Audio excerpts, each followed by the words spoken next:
¿Cómo están? Buenas noches. Se preguntarán dónde estuve una semana perdido. Disculpen, tuve una semana. El miércoles pasado estuve cumpleaños de mi señora, como bien saben todos mis hermanos, y con el ajetreo del día y la visita en la tarde no tuve tiempo de preparar el mensaje. Y no iba a hacer un mensaje a la carrera eh, donde fuera para rellenar, no. Pensé hacerlo el jueves, pero el jueves salí a visitar a la hermana Germania y su familia que me estaban esperando y allá se me hizo tarde con el tema de la visita. Entonces, el, los saludo en el amor del Señor y le doy mis disculpas y comenzaremos este el capítulo 3 de las teorías, que hoy día veremos la teoría o todo lo que se envuelve dentro del concepto antiteísta. Antiteísta que es que, primero, como teísta definimos la creencia en Dios. Dice, voy a recordarle aquí, la doctrina de un Dios extramundano, no radica en el mundo, sino que está fuera del mundo, personal, que se relaciona con cada individuo en forma independiente, es creador, todo fue hecho por sus manos, cuidador, preservador y gobernante de todas las cosas.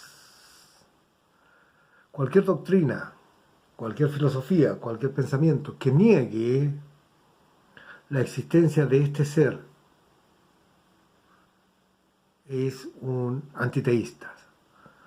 Así que no solo dentro de esta categoría, de esta clasificación, cae el ateísmo confeso, sino también muchas doctrinas, filosofías, eh, incluso algunas doctrinas pseudo-cristianas eh, como antiteístas. Por ejemplo, el politeísmo lo vamos a estudiar en detalle, pero es una clase de ateísmo. El ilozoísmo también es una clase, una manera de evidenciar estar en desacuerdo con ese Dios único extramundano. La otra filosofía que vamos a dejar por lo menos enunciada, si es que alcanzamos, espero también verla en parte, o por lo menos la definición, que es el materialismo. Y después veríamos el panteísmo como las grandes corrientes filosóficas del antiteísmo. Es decir, no es solamente creer en Dios, sino en cómo creemos en Dios. No solamente decir, sí, yo creo en Dios, sino estamos creyendo correctamente en Dios. Que recuerdo muchos años atrás un amigo conversando sobre el tema de la existencia de Dios, sin tener conocimiento de Dios, me decía, bueno, si al final de cuentas todo es Dios, esta peineta, sacó una peineta del bolsillo, en ese tiempo andábamos en el pantalón con una peineta, pantalón. Esta peineta también es Dios, porque me permite, me hace sentirme mejor y eso me ayuda a que yo esté bien. Entonces, hay algunas cosas, unas ideas que rayan en este tema del antiteísmo. El ateísmo es muy simple. Entonces, y de hecho, filosóficamente, hay una pregunta, si el ateísmo como tal es posible. Porque cuando hablamos de ateísmo, estamos negando algo. Y si negar algo que existe, esta es una contradicción. O sea, no, el ateísmo racionalmente no tiene una Lo que sí podemos decir que es no someterse a Dios. Entonces un ateo es una persona que sabiendo que hay Dios no se somete a ello ni espera tener alguna relación con Dios. ¿Mm? Entonces, filosóficamente el ateísmo no es posible. Eh, que tenemos diferencia de la aceptación de un Dios, que nosotros los teístas creemos que hay un ser personal con quien es responsable de nuestro carácter, nuestra conducta, y que aplica alguna sanción a la rebeldía, al pecado, eh, se debe responder que un ateo no lo acepta, por lo tanto no acepta ni la sugerencia, ni la relación con Dios, ni ningún acercamiento con Dios, aunque sea real. ¿Mm? Entonces, lo que sí podemos decir que un ateo es una persona que se anticipa, se evade a nuestra relación interior con Dios, que se llama la ley moral, la ley natural. Veíamos nosotros que una de las características, una de las maneras de descubrir a Dios es por nuestra conducta moral. Romanos capítulo 2 lo dice, que el hombre sin conocer a Dios hace lo que es de Dios, lo que es de la ley. Sin tener escritura de Dios, hace lo que es bueno. El hombre moralmente es bueno. Hay filosofías que nos dicen que el hombre nace esencialmente malo. Eso es discutible desde muchos puntos de vista, porque si el hombre nace esencialmente malo significa que Dios está ajeno a la creación del hombre, pero el hombre nace esencialmente bueno, y nuestra cultura, nuestra manera de vivir empieza a indicarle caminos diferentes a lo correcto. Le enseña a mentir, le enseña a falsear, le enseña a deslizarse por caminos que no son correctos. Por eso en el debate, cómo mejorar el mundo que tenemos, no depende de las leyes, no depende de las normas, depende en que nuestro corazón se llene de Dios y no que se cierre a una relación con Dios. Porque si no respetamos a Dios que nos ve en todas partes, ¿qué queda con la ley que no nos ve? Por eso quisiera remitirme al tema del ateísmo como una filosofía que es antagónica consigo misma, quiere decir que se contradice en su origen. Un origen. Nadie puede estar contra algo que no existe. Un ateo me dice, no, es que Dios no existe, entonces no eres ateo. Porque si no existe Dios, no puede estar en contra de lo que no existe. ¿Me entiendes? Ahora, al decirme que eres ateo, me estás comprobando que sí hay Dios, pero que tú no quieres una relación con Él. ¿Me entiendes? Entonces, así el ateo especulativo vive de la permanente convicción de que hay un Dios a quien tendrá que rendir cuenta, pero es una situación que puede esperar en el tiempo. Veamos el punto número 2, el politeísmo. Poli significa muchos. Político tiene que ver administración, mucha administración de las polis, poli también se le llama a las ciudades, entonces administración de las ciudades. Politeísmo, muchas deidades, muchos dioses. La palabra politeísta realmente es una teoría que presupone que parte se inicia pensando de que existen muchos dioses y debemos identificar desarrollar una relación con todos esos dioses, a diferencia del monoteísmo, el que acepta la existencia de un único Dios. Las enseñanzas de la Escritura, ¿cierto?, nos dan por hecho de que las culturas antiguas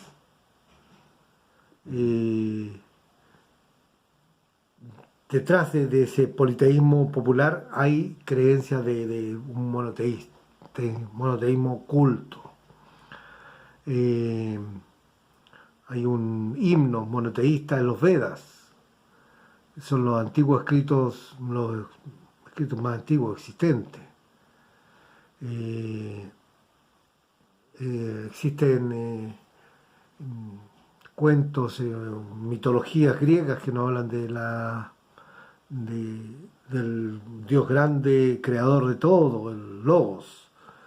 Tenemos dentro de la cultura griega, egipcia, también tenemos algunas tradiciones pre-moisenianas, antes de Moisés, que nos hablan del único gran Dios.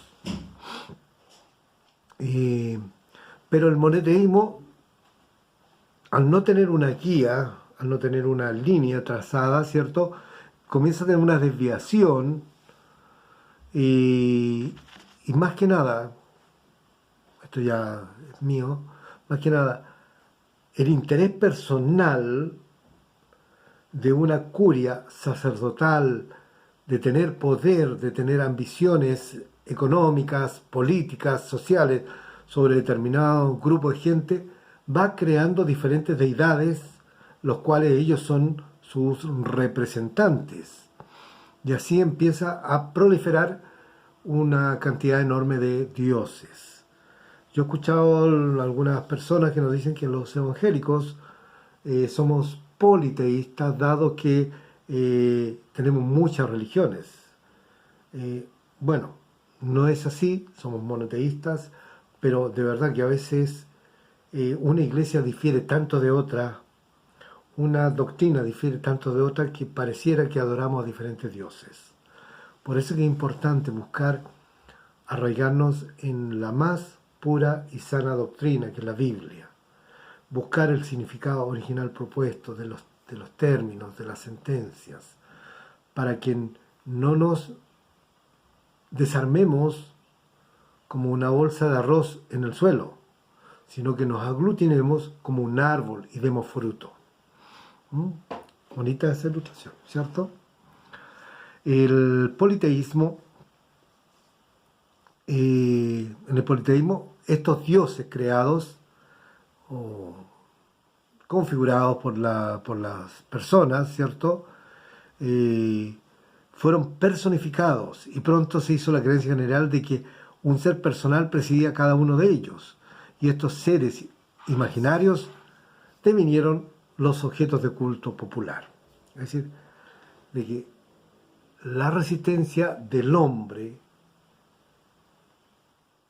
a adorar a un único Dios poderoso hace de que se vayan creando primero sectas y luego realmente religiones que con el tiempo fundamentaron sus conductas. El griego justificaba la guerra porque adoraban a Marte, que era el dios de la guerra, Vulcano. Y así el hombre va justificando su mal proceder con ejemplos mayores.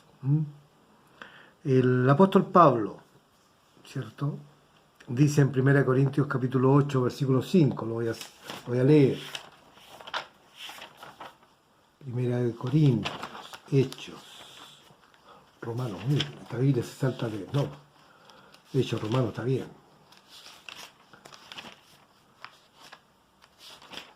Tenía otra cita tomada, así que por eso que no voy a sacar la hoja.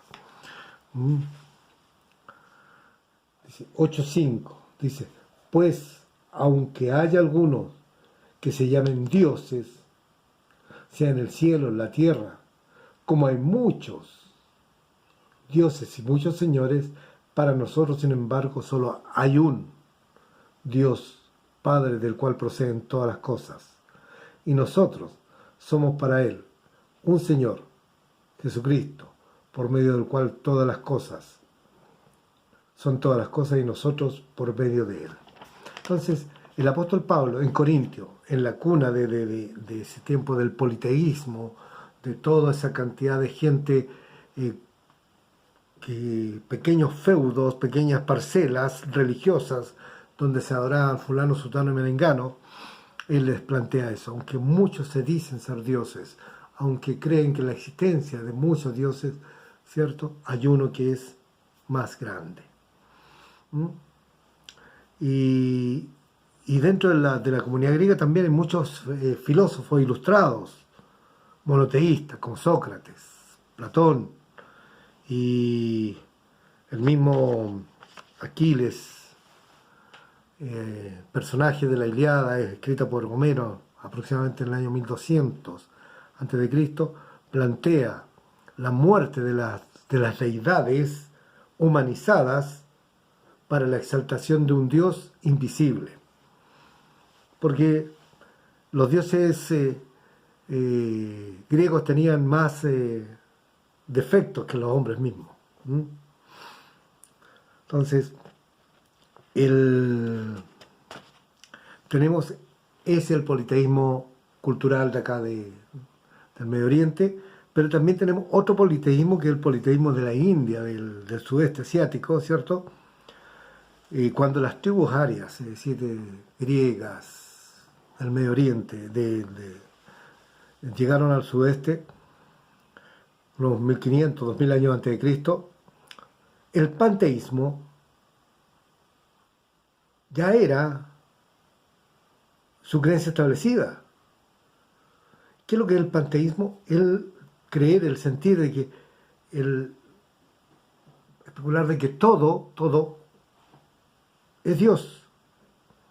Un gusano que se mueve es Dios en el mundo de los gusanos, el mono es Dios, el elefante es Dios, y así tenemos una cantidad infinita de dioses, muchos desconocidos, los cuales el sistema hindú los venera, pero ellos parten desde un solo Dios, desde Brahma, que es el creador, y luego hace se manifiesta como conservador de esta creación, que es Vishnu, y luego un restaurador de la naturaleza, de la humanidad y de todo, que es Shiva.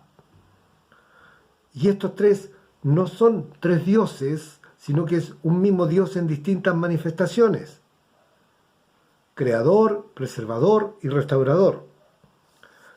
Pero estas no eran personas, sino modos de manifestarse. Y de esta forma que se expresó la idea en un proceso infinito de formas de acuerdo a las manifestaciones. Este fue el principio panteísta. Pero mucho del panteísmo tiene como raíz el que yo soy el único representante de este Dios. Por lo tanto, si usted cree que la higuera es Dios, tiene que venir a mí, porque yo tengo la higuera. Entonces, hay mucho de humanidad en el politeísmo, en el panteísmo. Hay mucho de sed del beneficio propio. Entonces, los egipcios, los griegos y los romanos, ellos tienen un politeísmo, digamos, cultivado y determinada por los caracteres de los pueblos. No son los pueblos que se forman a la imagen de Dios, son los dioses que se forman a la imagen de los pueblos. Los griegos convirtieron a sus dioses en brillantes, hermosos, estéticos y hasta sensuales.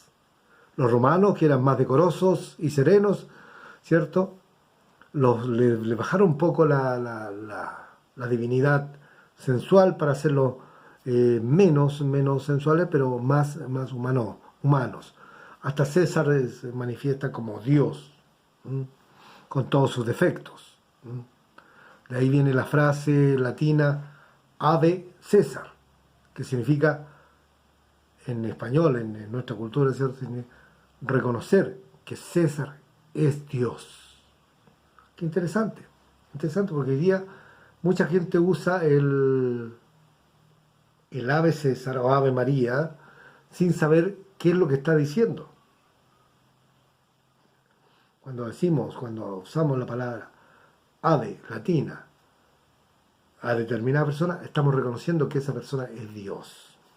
Entonces, es importante conocer un poco esto. Pablo dice de los paganos, y aquí tengo la cita que había tomado, ¿cierto?, de los paganos antes de su conversión, Gálatas 4:8. Ciertamente, en otro tiempo, no conociendo a Dios, servíais a los que por naturaleza no son dioses. Y le está hablando al pueblo de Gálatas, un pueblo que tenía muchos santuarios, muchos templos. Entonces, dice, eran tan obedientes aquellos dioses inexistentes, aquellas figuras mitológicas que no eran Dios, y cuando hoy día tienen un Dios verdadero, no quieren ser obedientes. Y yo creo que el ser humano lo que tiene en su corazón es rebeldía ante Dios. Porque hoy día, miércoles no, sino que en el tiempo actual, después de Jesucristo, tenemos un Dios tan cercano y solamente queremos los beneficios de ese Dios cercano, pero no queremos ningún compromiso. Nos cuesta congregarnos, nos cuesta cooperar. Yo no hablo de ofrenda porque Dios no necesita ofrendas, no. Cooperar con el mantenimiento de edificios corporativos, edificio congregacional, de desarrollar programas de bien común, y no somos retribuyentes a la relación que Dios quiere con nosotros. Si Dios te sostiene, ¿por qué eres tan mezquino con sostener la obra de Dios? No a Dios, la obra de Dios. ¿Ya? Entonces, el politeísmo, ¿cierto?, hace la premisa, ¿cierto?, de que el ser humano necesita relacionarse con una multitud de dioses porque los caracteres de las personas son múltiples, por lo tanto unos van a estar más cerca del otro, y ahí tenemos un Zoroastro, también un tipo de paganismo, politeísmo actual, que es el horóscopo, donde una persona determinada vive en función de un signo, el zodiaco, que más que un signo pasa a ser un dios que rige su vida. Y escapa de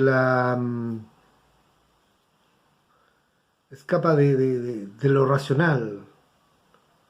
Muy justificado era cuando el hombre creía que el universo era plano y todo lo que veía estaba con poco menos que puesto en una pantalla, un telón donde podía percibir claramente las diferentes figuras, ya sea el Capricornio, el Escorpión, y que esos tenían influencia sobre tal o cual nacimiento.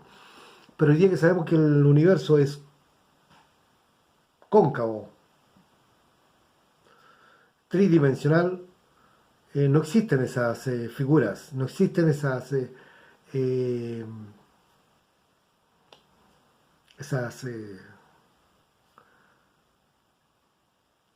constelaciones, porque las mismas estrellas que componen, por ejemplo, voy a decirlo como recurso solamente, la cola del escorpión con la cabeza del escorpión, son estrellas que pertenecen en distintos lugares del universo, por lo tanto distintas galaxias, distintas constelaciones, distintos sistemas solares, que en el plano se ven juntos, pero que en el universo están muy distantes.